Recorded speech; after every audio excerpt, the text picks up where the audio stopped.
अवधूत चिंतन श्री गुरुदेव दत्त स्वामी महाराज की जय।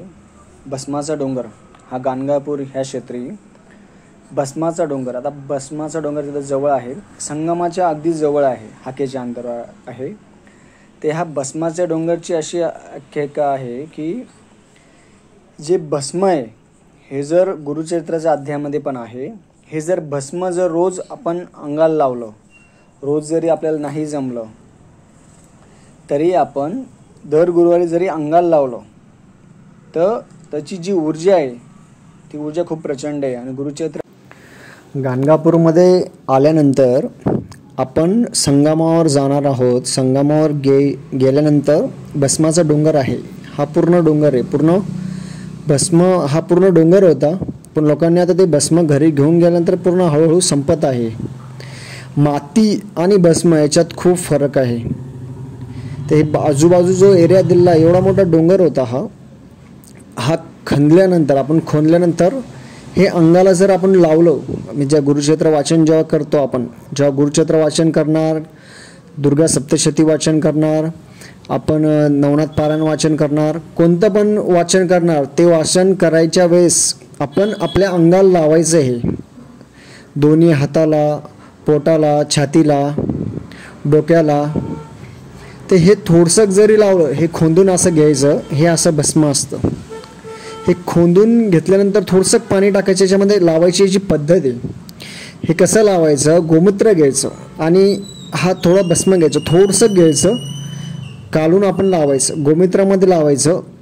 गोमूत्र हे पाण्याचं नसलं पाहिजे, ओरिजिनल गोमूत्रामध्ये मिक्स करून आपण लावायचं। तर आपल्याला लावल्यानंतर असं ऊर्जा जाणवेल आपल्याला की एवढी ऊर्जा आहे त्याच्यामध्ये। कपाळाला लावायचं, गुरुचरित्र पारायण करायच्या वेळेस लावा, नवनाथ पारायण करायच्या वेळेस लावा, स्वामीचरित्र वाचन तेव्हा वाचायच्या वेळेस तेव्हा लावा। आणि हे भस्म कधी लावायचं, हे भस्म आपण दर गुरुवारी लावायचं। आता जर आपलं ऑफिसमुळे डोक्याला लावताना जमत असेल, मला ऑफिसमुळे डोक्याला लावताना नाही जमत, तर दोन्ही हाताला लावा, पोटाला लावा, छातीला लावा, रोज जरी लावलं तर तरी चालेल। तर गुरुचरित्राच्या अध्यायामध्ये असं वर्णन आहे, ह्या पृथ्वी तलावर ज्याच्या अंगावर जर भस्म लावलेला असेल तर यम पण आपल्या जवळ येत नाही। म्हणून भस्म महिमा हा खूप प्रचंड मोठा आहे। हा जो गाणगापूर ह्या क्षेत्री आपण जर अवश्य गेल्यानंतर तिथून आपण जर थोडं जरी भस्म आणलं आणि ते जर भस्म लावायचं जर रोज सुरू केलं तर ते खूप प्रभावशाली आहे। महादेवाला पण भस्म आपण हेच लावू शकता रोज। पशुपतीनाथ जे व्रत करतात त्यांना माहिती आहे, महादेवाला पण जे भस्म आहे हे भस्म आपण लावू शकता, गोमूत्रामध्ये लावा किंवा पाण्यामध्ये लावा। ते जर लावलं तरी पण एक ती जी ऊर्जा आहे ती ऊर्जा खूप प्रचंड आहे। असं खोदून असं दगडाने काढायचं आणि हे कोरडं भस्म असतं, हे पाण्यामध्ये टाकल्यानंतर पूर्ण घट्ट होतं। आता हे तुम्हाला काळं दिसतं, पण जेव्हा तुम्ही लावाल तर हे पूर्ण पांढरं होतं। याच्यामधली ती जादू आहे, जादू म्हणा, त्याच्यामध्ये हे म्हणा, तर त्याच्यामध्ये आपण जर लावल्यानंतर आपल्याला जी ऊर्जा आहे ती ऊर्जा खूप भारी असते।